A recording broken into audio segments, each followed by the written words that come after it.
Well, good evening. We were having some slides there and suddenly we're not having any slides. So welcome, good evening, welcome on behalf of Milim to this evening's presentation. And let me wish those of our audience who are celebrating Sukkot a Chag Sameach from all of the team at Milim. Welcome wherever you are in the UK and indeed wherever you are in the world. And this evening I'm delighted to welcome viewers in Canada, in Israel, in the USA and wherever else in the world you may be. Our series of online talks and conversations continues with our guest, the environmentalist and best-selling author, Jonathan Drory, and I'll introduce John in just a moment. Please ask questions. You can do this by typing whatever you would like to ask into the Q&A facility on your screen. And as ever, we'll try our best to get through as many of your questions as we can. Can I also draw your attention to the chat facility? This will allow you to send a message to all of the other participants on this webinar, should you wish to do so.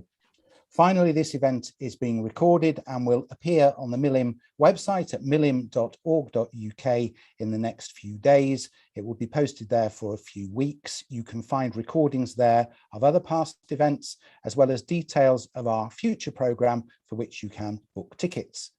And so to our speaker this evening. John Drory is a trustee of the Eden Project and ambassador for the WWF. He has previously been a trustee of the Royal Botanic Gardens Kew and the Woodland Trust. He was executive producer of more than 50 popular BBC television series on science and technology, and his TED Talks have been viewed many millions of times. His book, Around the World in 80 Trees, has now been translated into 19 languages. This evening, he's speaking about his most recent book, Around the World in 80 Plants. John, we are so excited to hear what you have to say. So without further ado, over to you. Thank you very much, Jonathan. I'm going to share my screen. I hope that this works. And we'll see where we go. Now, are you seeing my version or your version? Currently, it's your version. Okay. So, right, I'm going to stop sharing that and you'll be able to edit this out. Yeah.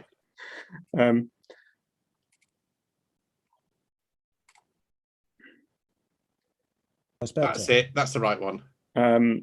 Yeah, it's actually not the right one for me. So I'm going to just have to fix this. I'm sorry.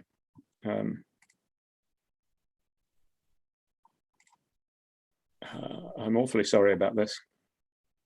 Not a problem. But that's that's what editing is for, isn't it?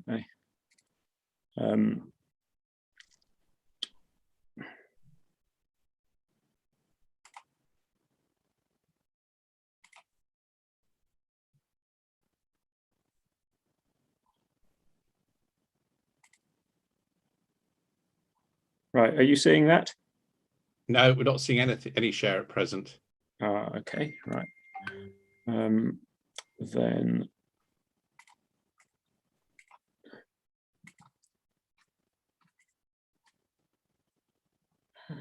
okay, share screen.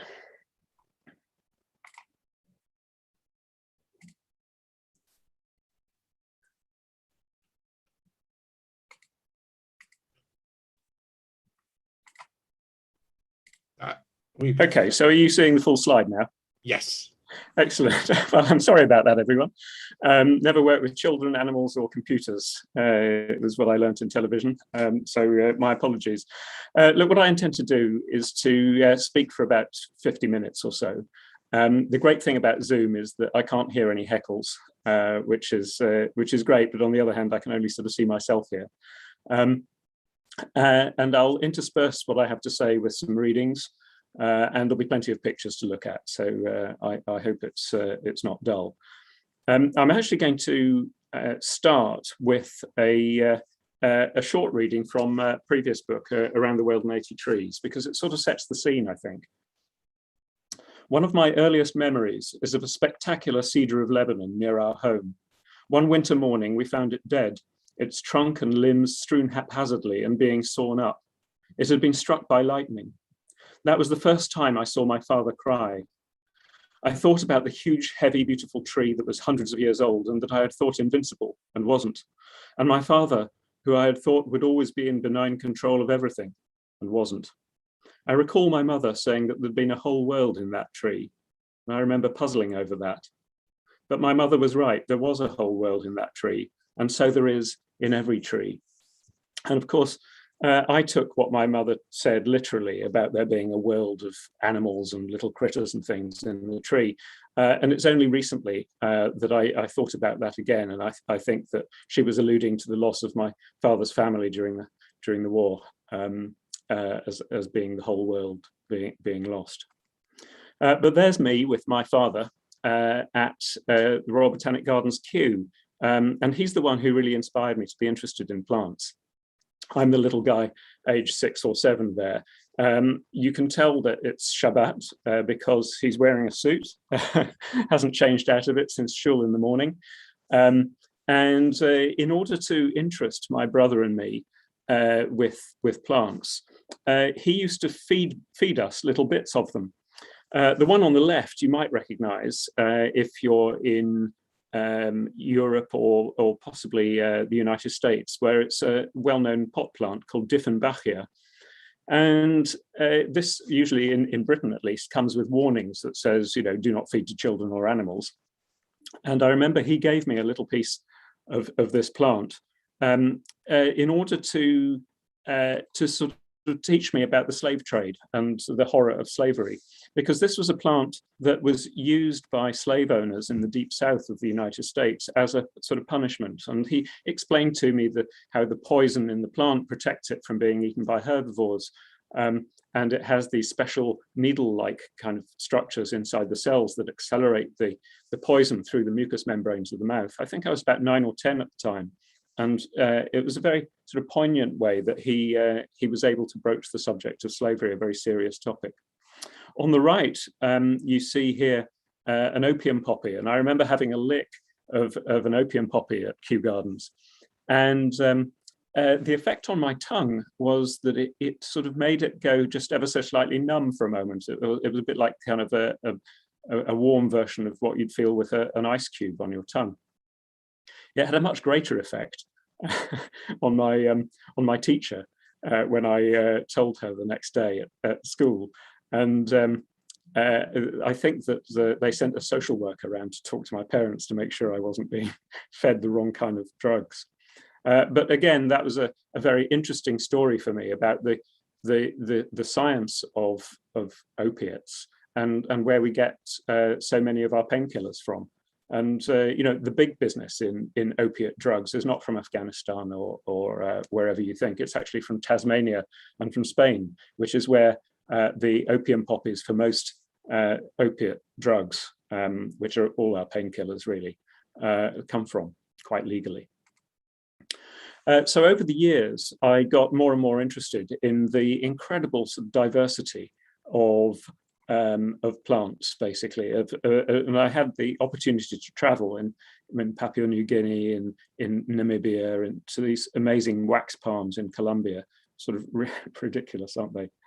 And the more I traveled, the more I realized just how incredibly diverse the plant kingdom is. And people ask how many there are, how many different kinds of plants. There are about 400,000, and they've all evolved to fill different environmental niches. Sadly, about 40% or 2 out of every 5 of these plants are now at risk of extinction, mostly because of human beings like you and me. But many of them are extremely useful, many of them for medicines, many of them, obviously for food and so on.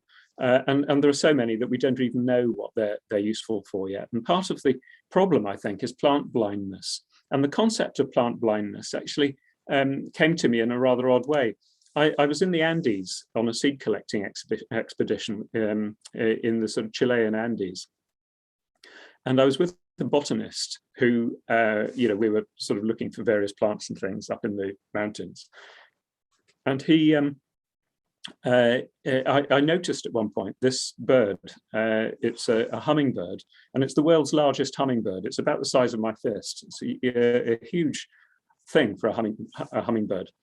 And I was looking at it, absolutely amazed, my jaw open. And I called over very quietly to the botanist and I said, look, isn't it amazing? Isn't that amazing? And he said, yeah, it's fantastic. I wish the bird would get out of the way and I can see it properly. Because of course he thought I was talking about plants. And he had animal blindness. But most people have plant blindness because human beings have evolved to see things that move and to react to things that move. And plants, of course, mostly don't move very quickly. But plants have to, in the fact that they don't move much, they have to feed, they have to defend themselves, and they have to reproduce, all while being completely rooted to the spot. And you might wonder if you have a pot plant, how it manages to get bigger and bigger without you ever having to top up the soil. Because if you ask people, and we do ask people in surveys and so on, a little seed weighs a lot and a plant weighs an awful, a little seed weighs next to nothing and a plant weighs a lot, a tree weighs tons and tons, where does all the stuff come from? And most people will say it comes out of the ground. And then you point out that your pot plant never seems to need topping up. And then they're a bit more receptive to understanding where the stuff that makes up trees and plants does come from. And this is the miracle of photosynthesis. The stuff that plants are made of does not primarily come out of the ground. We don't have lorries driving around everywhere, filling in the soil that the plants have taken up. The two main ingredients are carbon dioxide gas, which is a heavy gas that is all around us in the atmosphere. And it's invisible, but it's heavy. And water that comes through the roots. So water has this dual purpose in plants. It keeps everything sort of inflated and turgid, and it carries nutrients around, but it is actually one of the ingredients as well. And water and carbon dioxide are the two main ingredients for this wonderful chemical reaction called photosynthesis that is powered by sunlight. The sunlight itself doesn't have any weight or mass. And then all you need is a few drops of baby bio or your favorite fertilizer, and Bob's your uncle, and that's how plants grow. But the main sources of the weight are carbon dioxide and water. And if you're in any doubt, here's a wonderful plant from this. Anyone in the United States will immediately recognize this. This is a plant of the southeast, really, of the United States, called Tilansia, or Spanish moss. It's not actually a moss, and it's not actually Spanish. It's a cousin of the pineapple, and it grows hanging on trees. And it's an epiphyte. The roots of this plant do not go into the wood or anything. It gets all that it needs from the air. And it's very much the look and feel of Gone with the Wind, which is sort of appropriate title.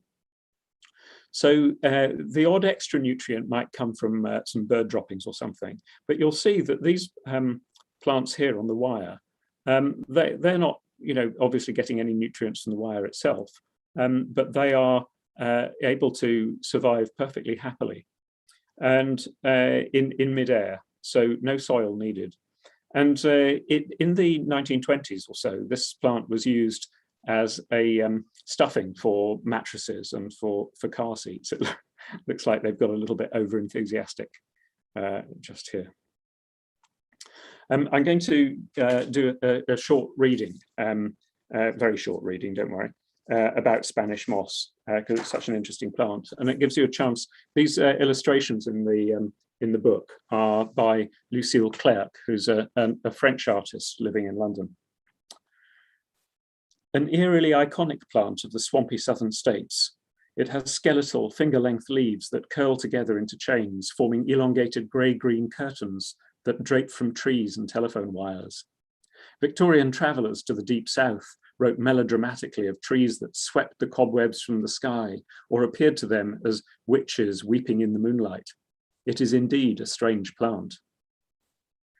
Spanish moss is used to stuff hoodoo dolls, charms believed to ward off evil and bring good fortune to oneself, or more rarely, misfortune to another. Hoodoo is a spiritual offshoot of Louisiana voodoo, a system of beliefs that developed in the southern states from the traditions of the West African diaspora transported there in the 18th century. The link with hoodoo talismans contributes to the plant's creepy reputation. But the people who craft those dolls may be playing on more primitive emotions. Perhaps Spanish moss and the swamps it inhabits embody nature untamed, rampant, and beyond our control. It's one of my favorite plants. So water is so important to plants, not only as ferrying around all the goodness that it needs and keeping it turgid, but actually as one of the ingredients of photosynthesis, as I said, that they'll do almost anything to get it. So off the coast of Yemen, there's an island called Socotra, and these dragon trees have evolved to funnel every little bit of dew and water down into the middle there, so that the roots can pick it up. Cacti. If you've been to the Middle East, you'll be familiar with cacti. These have a very clever method of metabolism where they normally plants take in carbon dioxide during the day when they're photosynthesizing, when there's plenty of light. But the trouble is, when you do that, you lose a little bit of water through evaporation through those pores in the leaves. So what cacti have evolved to do is to take in carbon dioxide in the cool of the night and then store it, the special chemical reaction as a solid substance, which they can then use during the day, the next day, when they can shut their pores, but still use the light. Very clever.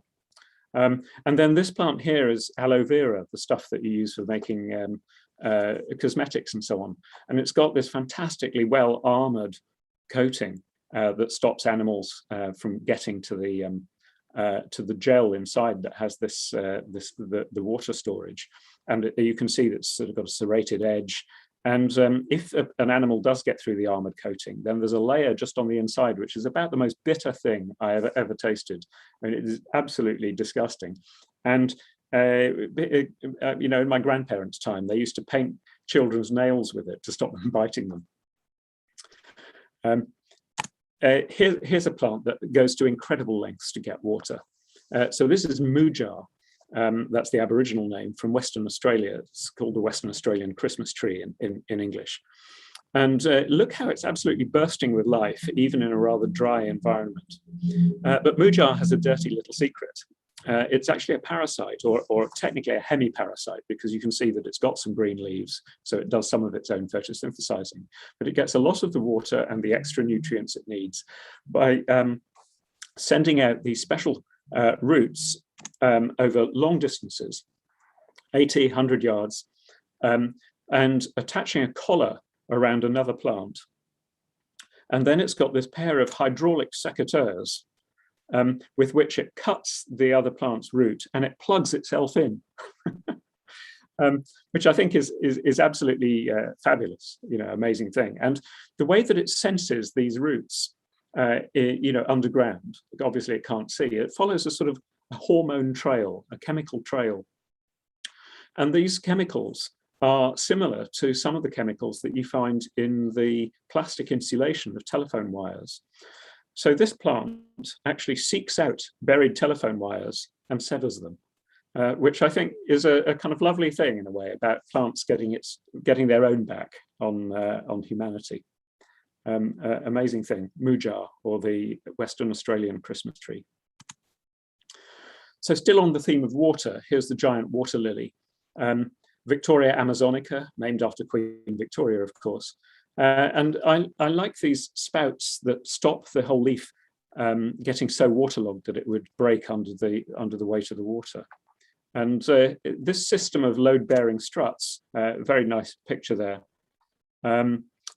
was the inspiration for the Crystal Palace, which is where the Great Exhibition was in just to the south of London in 1851. And that building there is 3 times the size of St. Paul's Cathedral, absolutely huge. So, this architectural design was, which obviously evolved in the plant, was used by architects at the time to spread the load of the windows.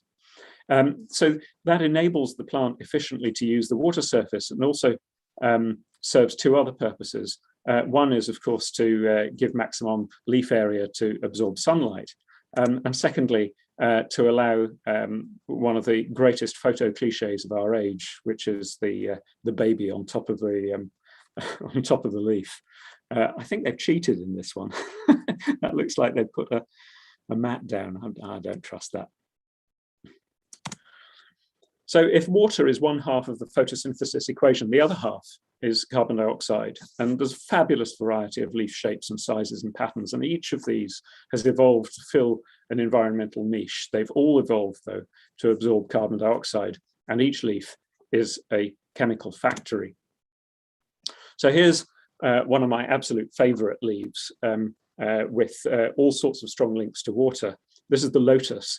Now, anyone watching with links to South or Southeast Asia, you'll be sort of going misty-eyed now and a bit gooey, because the lotus is, not only a fabulous flower, but just about all parts are edible and rather delicious. And as we'll come to, has strong religious links.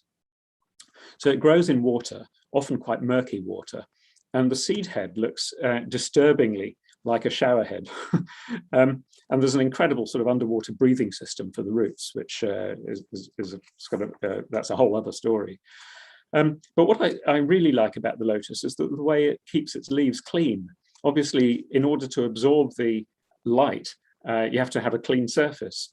And there's this very, very clever coating on the surface with, these are sort of nanometer scale electron microscope. This is taken with an electron microscope. Very, very tiny little dimples that stop the droplets of water sort of spreading out and wetting the surface. Instead, the droplet forms the rain forms a droplet that coheres to itself the way it does on your anorak, for exactly the same reason, because the raincoats have been made inspired by the same sort of surface. And so what happens is that the water slooshes around, picking up any dirt and detritus and fungal spores and things, and then slooshes off the leaf, and it keeps itself fantastically clean. It's called the Lotus effect, and it's now used on self-cleaning windows and things for office blocks. The goddess Lakshmi in Hinduism is usually portrayed couched on a lotus flower. And I don't know if you can see, but she's sitting on a lotus flower and she's holding lotus blossoms in her hands. And Lakshmi is associated not only with fertility and wealth, but very much also with purity. And this purity and the lotus really, really go hand in hand. I'll just read you a little bit more about the lotus in Buddhism. In Buddhism, by tradition, lotus plants sprouted in the first footsteps of Siddhartha Gautama, the Buddha, and a common mantra among Tibetan Buddhists, Om Mani Padme Hum, draws together the lotus with enlightenment and inestimable worth in one hypnotically repeated Sanskrit phrase. The lotus, perfect and unsullied by the muddy waters in which it grows, with glittering beads of water that dance and sparkle jewel-like in the center of its leaves, symbolizes the spiritual journey towards light and wisdom. And here's another of Lucille Clerc's gorgeous illustrations. Now we're at sea, and I'm going to read you a little bit more. Microscopic single-celled organisms may not fit everyone's definition of a plant, but a plant's most important capability is to photosynthesize, and phytoplankton certainly do that. Most of them live for just a few days, drifting on ocean currents, suspended near the surface where there's light. Using sunshine to power the process, phytoplankton consume carbon dioxide dissolved in seawater and incorporate carbon compounds into their tiny bodies, just as carbon is stored by the wood and leaves of a tree. They may be small, but they're abundant. A tablespoon of seawater may contain hundreds of thousands of individuals. Together, the world's marine phytoplankton absorb as much carbon dioxide and give off as much oxygen as all the trees and every other land plant combined. They're also the ocean's primary producers, the first link in the food chain. Without them, hardly any other sea life would be possible. Phytoplankton are typically the width of a fine hair, but can be much smaller. Magnification reveals a parallel universe of intricate structures, the stuff of acid dreams, solitary spaceships and implausibly geometric shapes, minute snakes and ladders, and garlands of elaborate beads on infinitesimal threads. There are thousands of different species. So just to finish with the subject of photosynthesis, because it is the crux of not only of plant life, but all life on Earth, because everything either eats a plant or eats something else that eats a plant. Here's a plant you might know. It's mare's tail or horsetail, I think it's called in North America, equisetum. It's very, very abrasive. It contains silicates, sand effectively, that stop herbivores from eating it. It grinds their teeth down very quickly. But it's used in furniture making in Japan, and for getting a really nice finish, and for sculpting clarinet reeds here in Britain. In traditional Native American medicine, it's used to treat urinary tract infections. I'm not sure of the science behind that. But the really interesting thing for me about this plant is that it's extremely primitive, and its big cousins, here's a sort of artist's impression, grew 360 million years ago. And they and the sort of rest of the family comprised most of the plants on the planet at that time. And now here's the thing, when we were taught at school about coal and where it comes from, you probably heard that it's, coal was originally trees, and the trees sort of got, they died or got knocked over, and then they all got squished. And I always wondered about this because, the trees that I see, they don't get squished. They just sort of generally decay. And unless there was a huge earthquake or a sort of volcanic eruption or something, I could never understand how all these trees millions and millions of years ago didn't decay, and how they had a chance to get squished. Well, the answer is probably this, and there is scientific debate about this. But it seems that these massive trees, 160 feet high, they didn't rot, probably because bacteria and fungi hadn't yet evolved to be able to break down lignin, which is the woody stuff in wood. And they took about another 60 million years to work that out.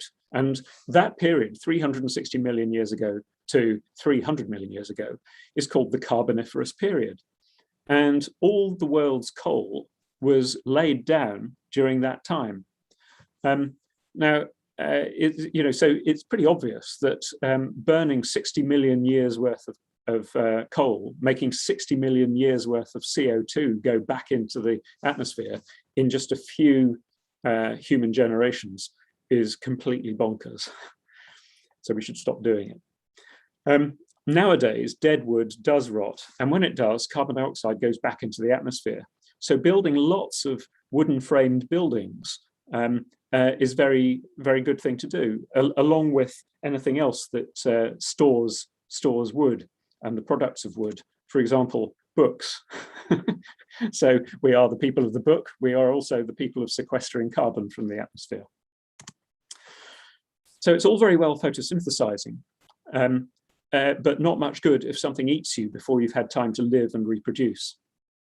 So plants have to defend themselves. And some of the ways that they've grown to defend themselves end up being rather interesting. So you have resins that plants use to heal wounds. They gum up insects' mouth parts and so on.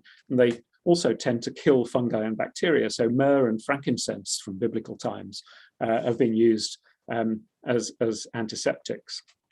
On the screen, you can see, there are very prickly plants, very spiny ones like this Pachypodium from Madagascar, or the sandbox tree from Costa Rica, the manchineel of Asia, which is just about every part of it is horribly poisonous and caustic.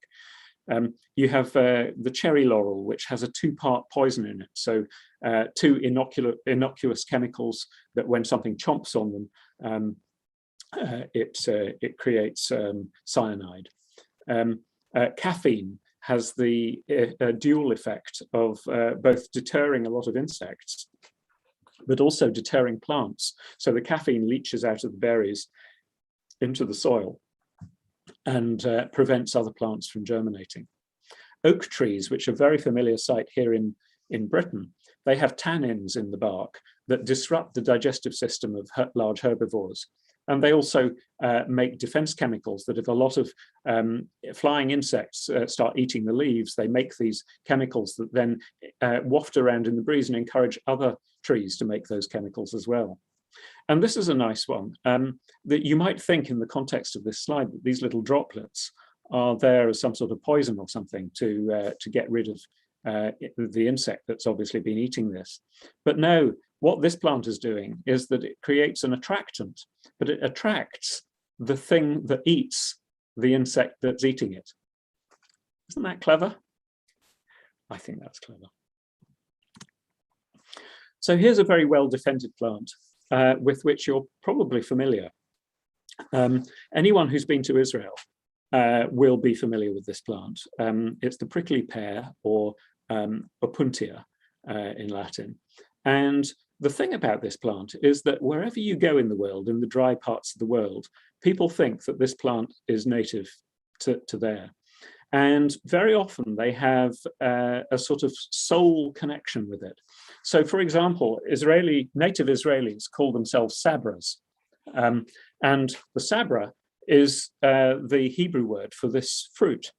And it's the fruit of this cactus. But this cactus is not Israeli, it's not Middle Eastern, it's not Australian, it is from Mexico. And elsewhere in the world, it is an invader, and not a very helpful invader either. It's to the Aztecs, this was Tionacatl, which means goddess of the sun. And this yellow flower perhaps gives us a clue why. The fruit, let's be honest, they're kind of okay. They're nice because they're exotic, but they're not that special, I think. There isn't quite the acid punch to sort of, I don't know, it's just not great. The leaves, which these are actually the stems, the leaves are these thorns that you can see, the spines. But from a botanical point of view, these pads are parts of the stems, and they're rather good if you fry them up. Obviously, take the spines off first. They're rather good to eat, and in Mexico, they're a popular dish called nopal. But here's the thing. If you look at the Mexican flag and you look at it closely, I don't know if you can see, but there is the prickly pear right in the middle of the Mexican flag. And it is culturally so important to the Mexicans. And you might wonder why, surely not for the fruit and not really for the vegetable, but there's something else which makes this plant super, super important for the Mexicans. And that is that they cultivated this plant as a source of red dye. And it's still cultivated for that. People in Mexico will weave and use this red dye. And the red dye doesn't come from the plant itself, but from an insect called the cochineal beetle that grows on that has been bred by the Aztecs for probably 1,000 years to live particularly well on the Mexican opuntia, or the prickly pear. They exude this sort of waxy substance, probably to protect themselves from ultraviolet light.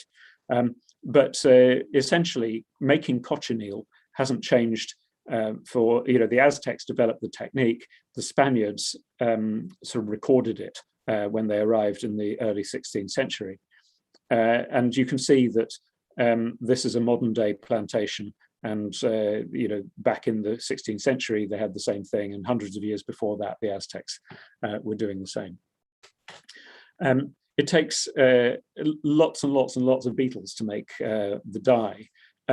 But that dye was extremely important for Europeans because it's color fast. And there were very few color fast red dyes in those days.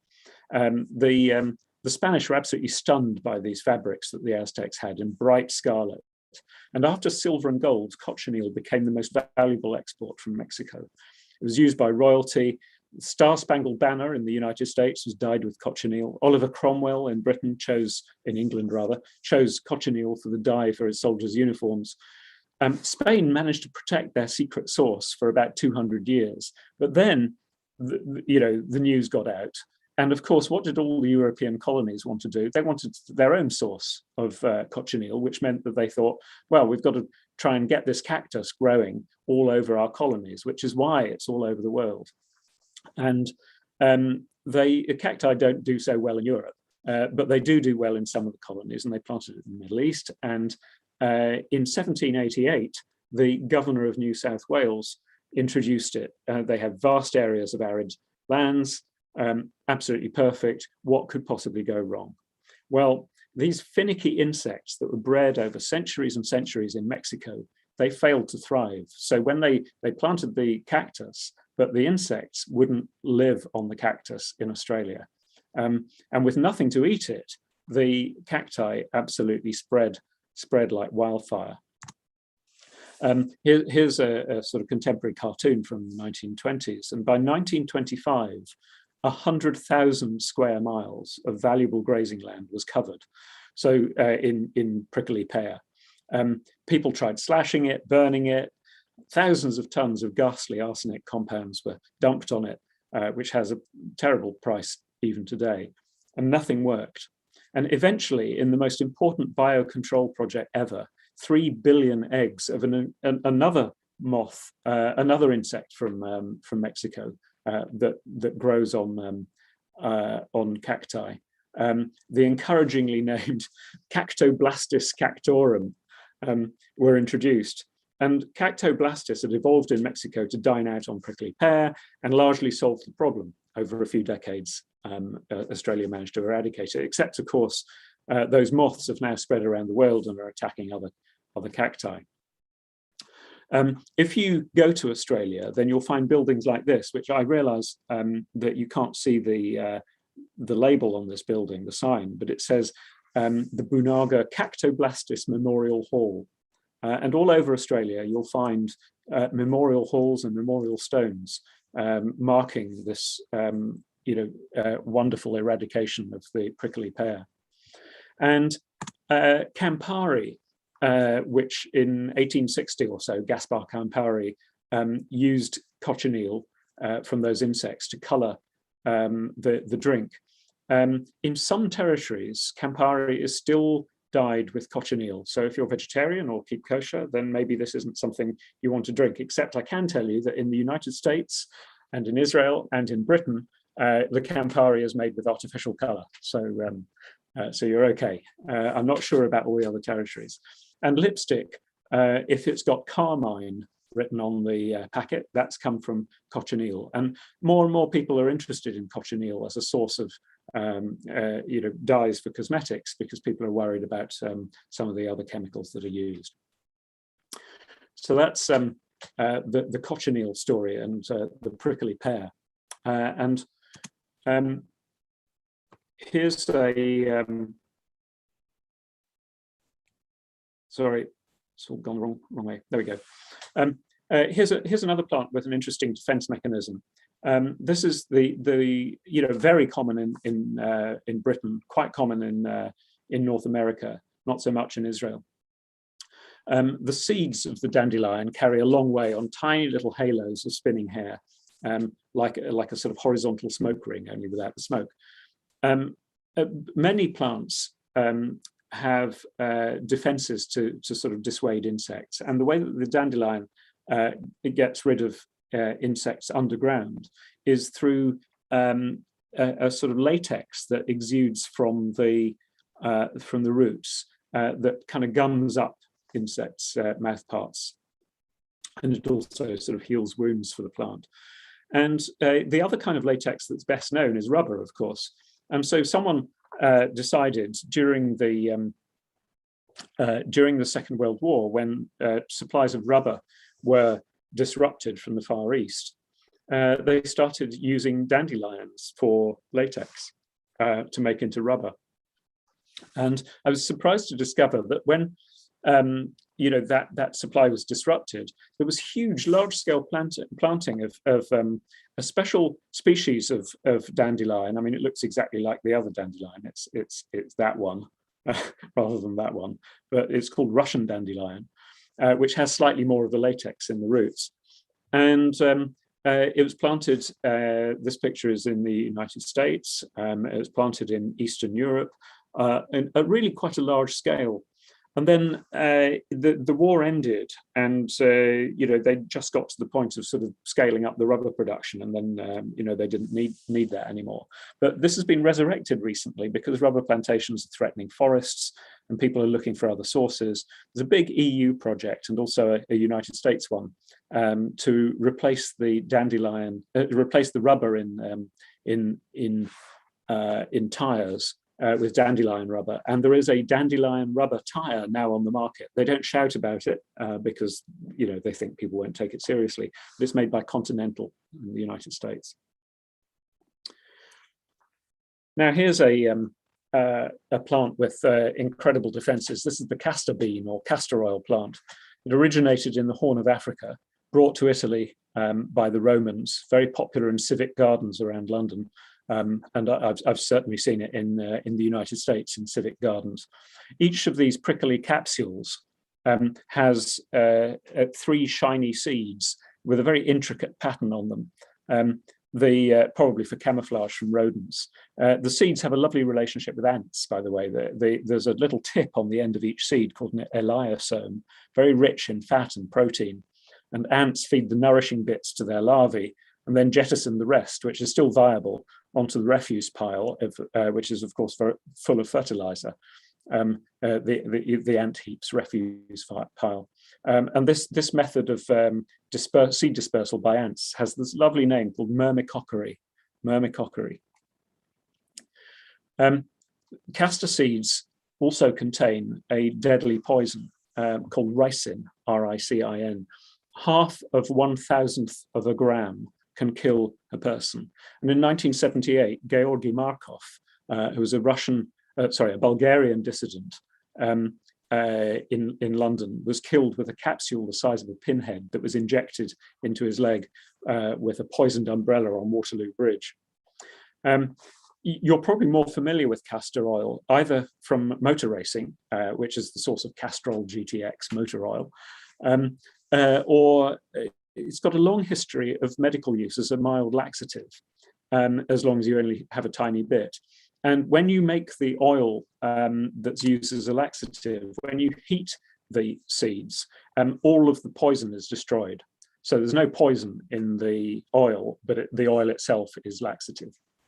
And concerned parents used to lovingly administer a teaspoonful or 2, thank goodness my parents didn't, to sort of constipated children. It tastes a kind of mixture of lipstick and soap and petrol.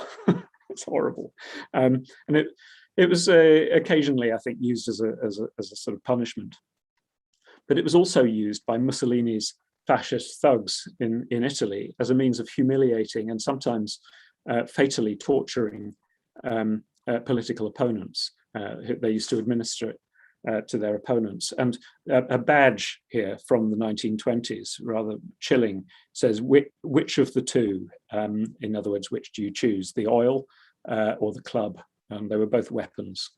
So this same plant has memories of good-natured parenting in Britain, but in Italy, even today, has very much a sort of, it's an unpleasant symbol. And the phrase usare l'olio di ricino, to use castor oil, idiomatically today means to coerce or abuse.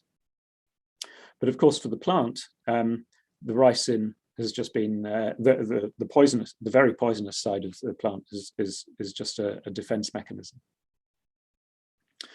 Now here's Mandrake, representing Italy again. Notice these flowers, very much like potatoes and tomatoes. They're members of the feisty Solanum family. Mandrake is a real plant, not a mythical one, used since ancient times as an anesthetic, often added to wine. And it has all sorts of occult associations. The shape of the root looked like a person, often with a bit of judicious whittling, let's be honest.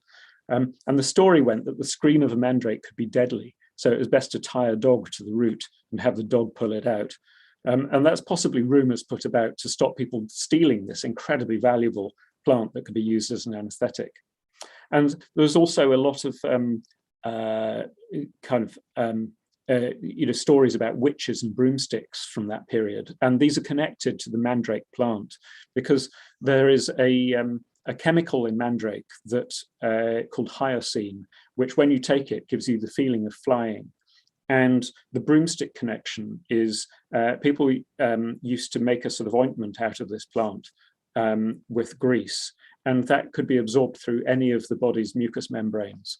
And so people thought that women would use a broomstick to administer it, and hence there's this connection between broomsticks and witches. Witches would have been women who knew about herbal medicine. Having defended yourself, you then need to reproduce. And one way is to get a go-between to take pollen from one plant to another, give them nectar in exchange as a sort of encouragement for getting covered in pollen and going directly to the next plant.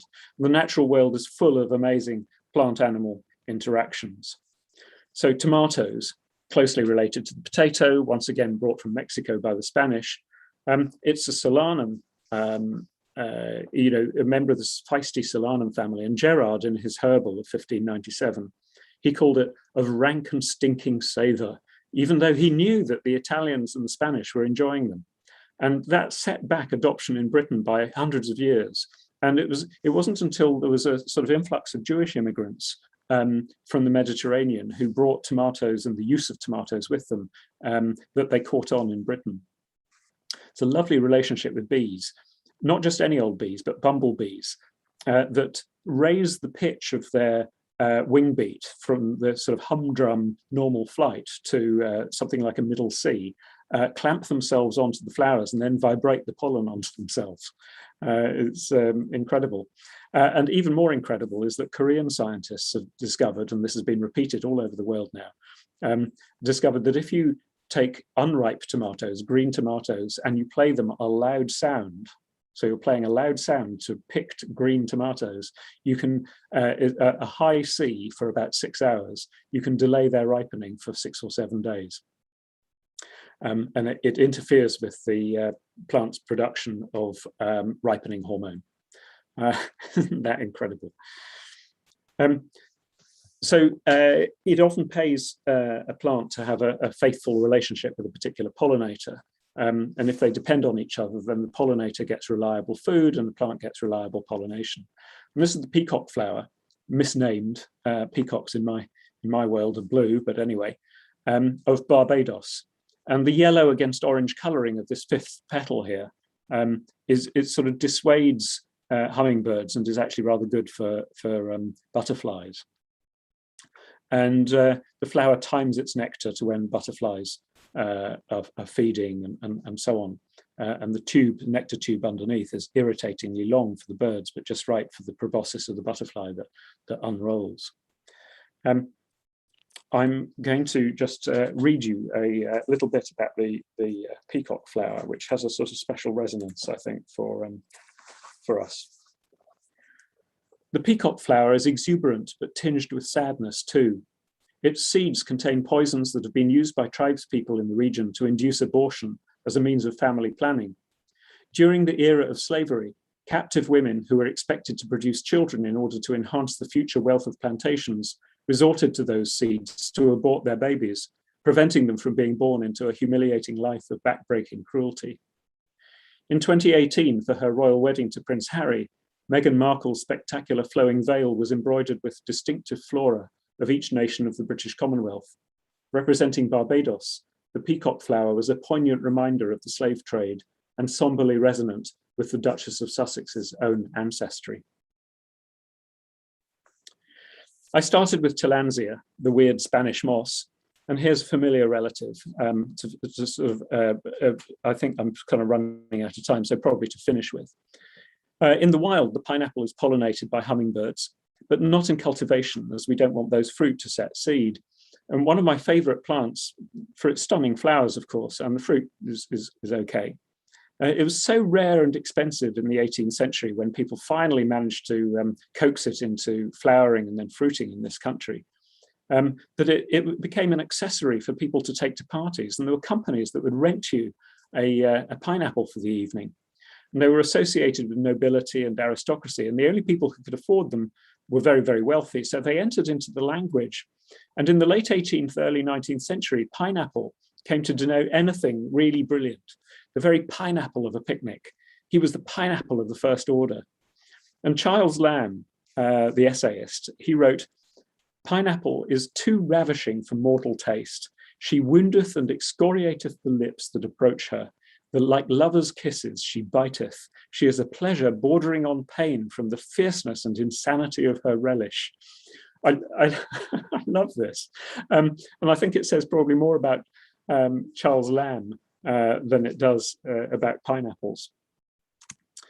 And at last, of course, you've got the seeds that are the next generation, and the plant needs to have those dispersed. In this case, nutmeg, the seeds have this bright red aril, which we call mace, but attracts nutmeg pigeons that then gobble up the seeds and poo them out some distance away, along with a little pile of fertilizer, which is, of course, why all fruit are laxative. And back in the 18th century, men used to sort of carry a nutmeg grater.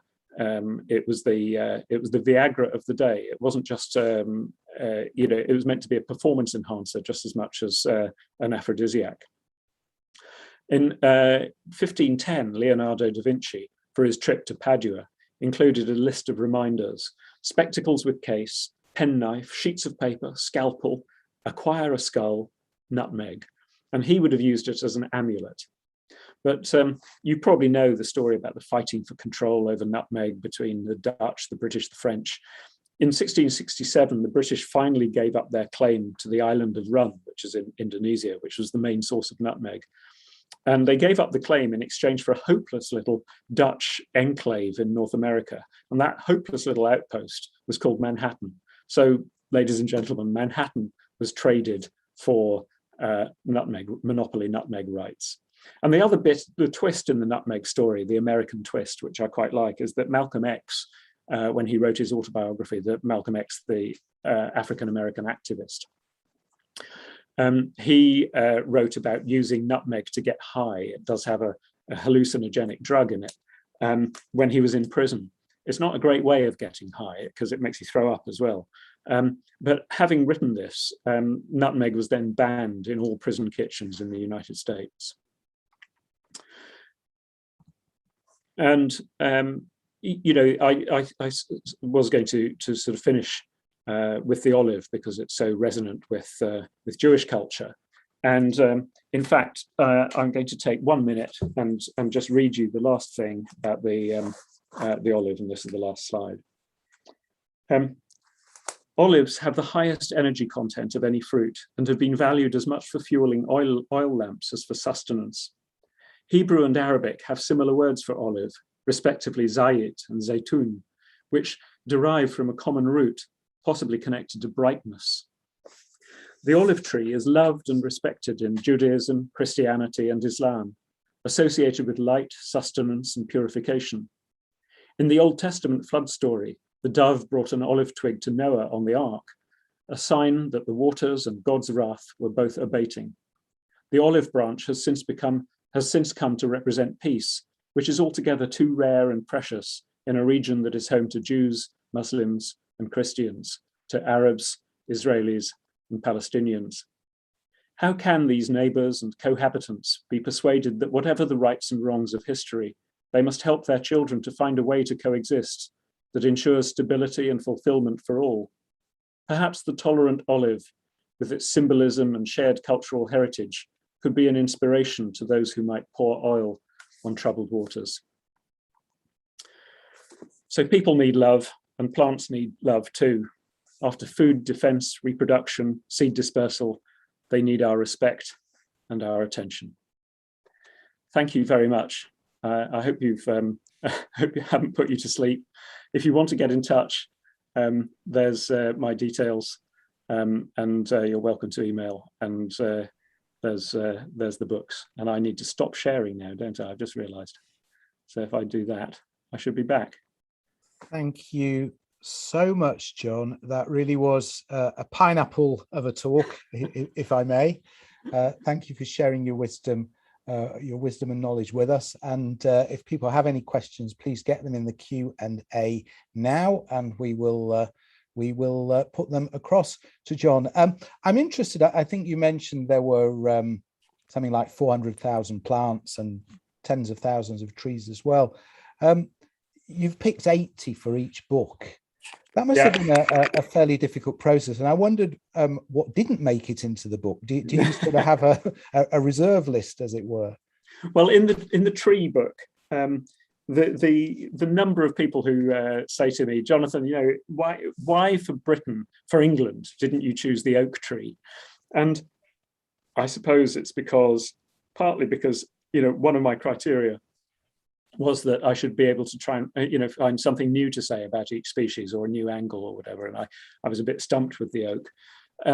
But also, I found a better species, which was Leylandii, you know, the stuff we love to hate.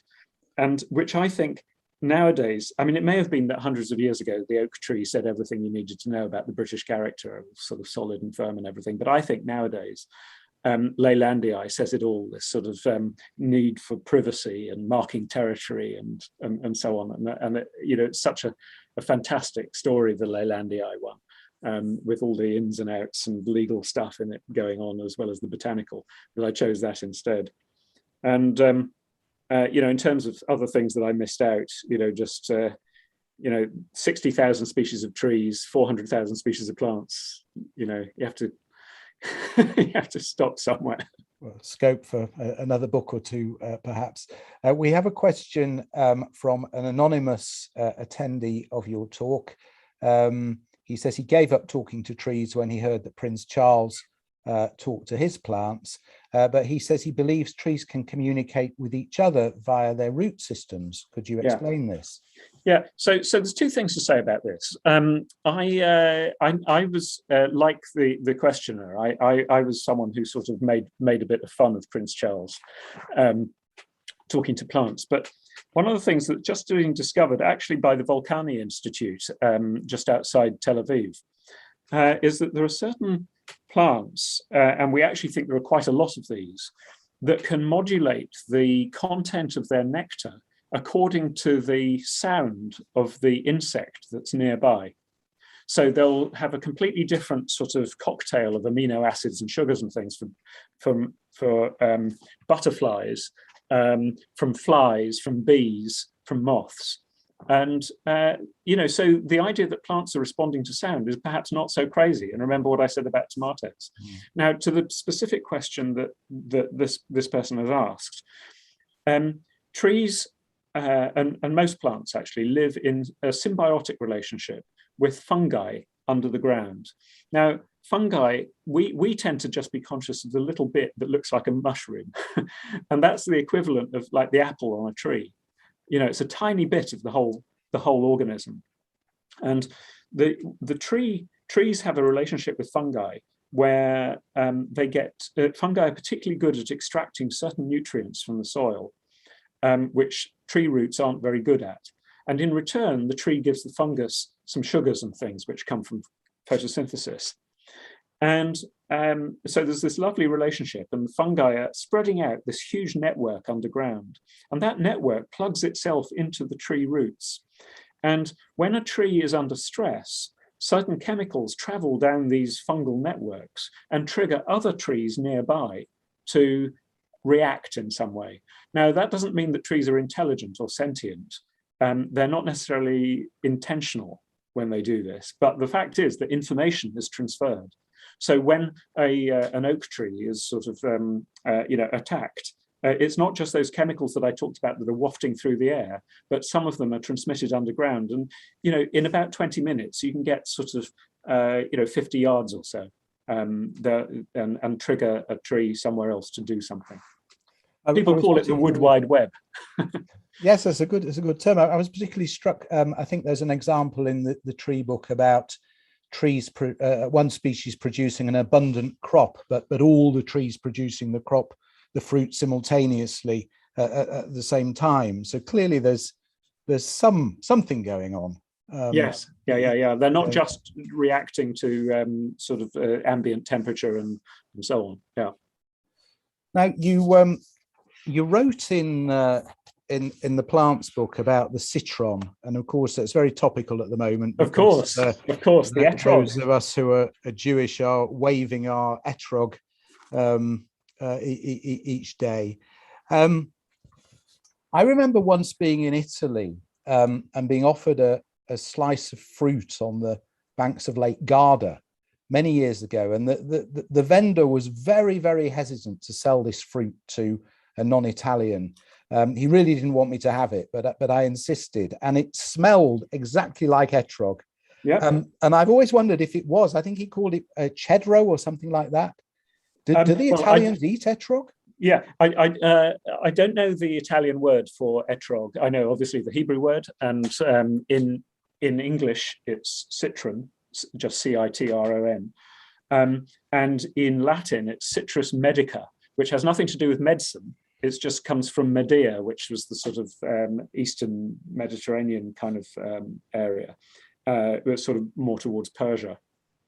And the reason he probably didn't want you to have it was because they're not actually that nice to eat. They smell fantastic. And my parents used to sort of go all kind of misty-eyed about the jam they used to make after sukkahs. But actually, they're not that wonderful. They're the ones that are used, obviously, ritually among Jews, but they're also used, you cut them in slices and sort of dip them in chocolate. They're those. And they're not very acidic. So they've got the flavor, but they don't really have the acid punch that you expect of a lemon. And what's being thought now is that, we're trying to cut down on sugar, and lemonade has to have masses of sugar in it to counteract the acid. So wouldn't it be better to make lemonade with something that isn't quite so acidic, that we could breed from the etrog? And then we wouldn't have to add so much sugar. And now here's the interesting thing, that modern lemons, the main predecessor of modern lemon is the etrog. And the etrog was sort of taken around the Mediterranean by Jews. Okay, so it's Jewish people who caused the kind of spread of the etrog and therefore the modern lemon. How so interesting. I like that. Okay, we have a question from Anne and Michael Crook. How do bees pollinate the same species as the pollen they've taken it from? Do they cross-pollinate, making new species? Sometimes you get new species, which is what happened with Leylandii. Two species from opposite ends of California that should never have met had this sort of monster child in a garden in Wales. But bees, plants tend not to hybridize between species very well. So sometimes it happens, but in the same way that human beings reproduce with each other, and dogs reproduce with each other, and oak trees reproduce with each other, and not so much with birch trees. So essentially the bees will have all sorts of pollen on them, though the plants do all kinds of cunning tricks to discourage the bees from stopping off at other species on the way. And it's only the pollen of the right species that will then pollinate the plant. So, you have to have the match really. But sometimes you do get these hybrids, and and they're rare, but they do happen. Now, you talk a lot in the books about evolution over millions of years and specializations that have come about through plants and trees evolving over vast amounts of time. I wondered whether you see any divine pattern or plan in any of these plants. So certainly for me, reading these books, that was very much in evidence. And I wondered if that was the case for you, and if so, how you reconcile that with explaining how these species have evolved over such a long length of time. Well, look, this is a very deep question you've asked, which Sorry. I suppose I should have expected in an evening like this. To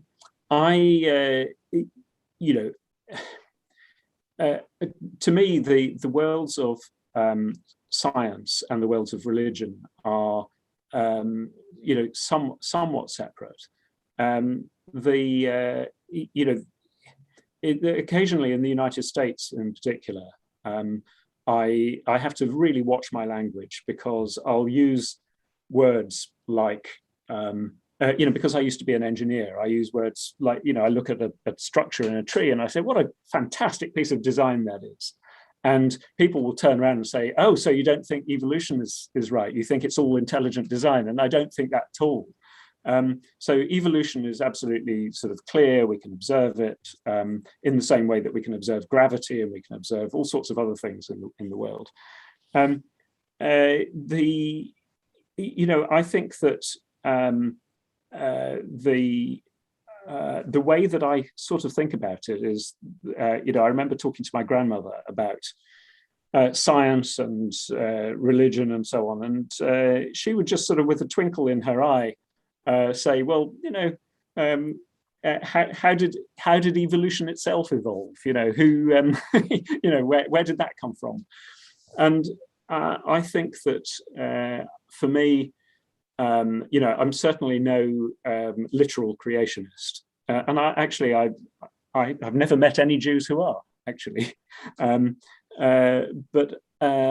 we know that the world is 4.5 billion years old and so on, but that doesn't prevent one from feeling that there are sort of forces and kind of ideals, if you like, that are a bit beyond the human. And the idea that human beings aren't the be-all and end-all, I think, is quite important. So I've sort of fudged the answer. I've not really given you a proper answer because I just don't have one. Yeah. But I creationist, no.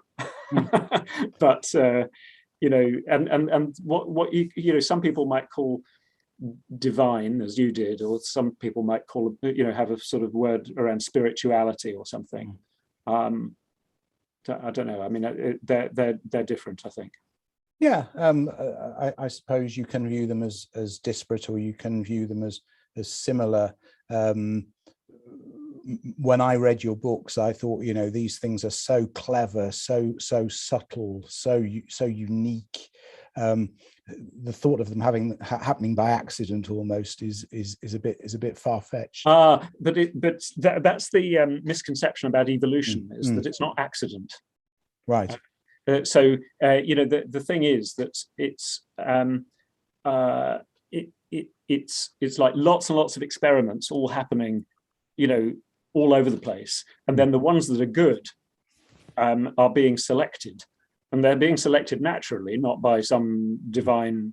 In my view, and I know other people are different about this, but in my view, that's happening by nature.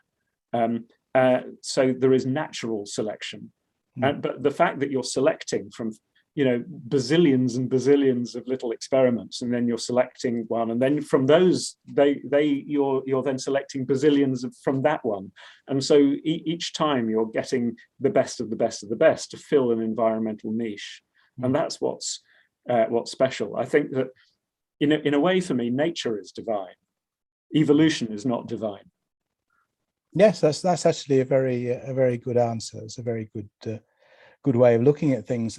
We're so grateful you've been our guest this evening. It's been fascinating hearing your talk, fascinating talking to you and taking your questions. You can buy these two amazing books. Use the links on our website if you like, and then Milim will get a few pennies from each copy. It won't cost you any more. And to say thank you, I'm going to send you some of my photographs. Oh, wow. This is Magen David Adom, the Israeli ambulance service in action. It's an interesting book, and you were talking about coexistence. Well, this really is a living, breathing example of coexistence. So I hope you'll enjoy looking at that. That's really kind of you. Thank you. You're very welcome. Now, let me tell our viewers about our future programme. Thursday, the 30th of September, we have a football special. We have Joe Araf discussing his work, Generazione Wunderteam. This is the rise and fall of Austria's wonder football team. Then on Monday of next week, the 4th of October, we again will join forces with the Jewish Historical Society of England. Mark Krieger is our guest, speaking about bribery and corruption and what helpful perspectives Judaism might have to counter these. Then on the 11th of October, the impresario Raymond Gabay will be speaking about his 50-year career promoting Russian ballet, classical music, and more besides. All of our events are free, but you can make a small donation on our website, which will help support our work and the cost of providing these webinars. We have speakers booked up until March now, so please do visit the website at milim.org.uk to sign up for our newsletter and make sure you don't miss anything. Thank you once again to our guest, John Drory. Thanks for being here. It's been wonderful. And looking forward to seeing you all at a future event. Until then, stay safe. See you soon.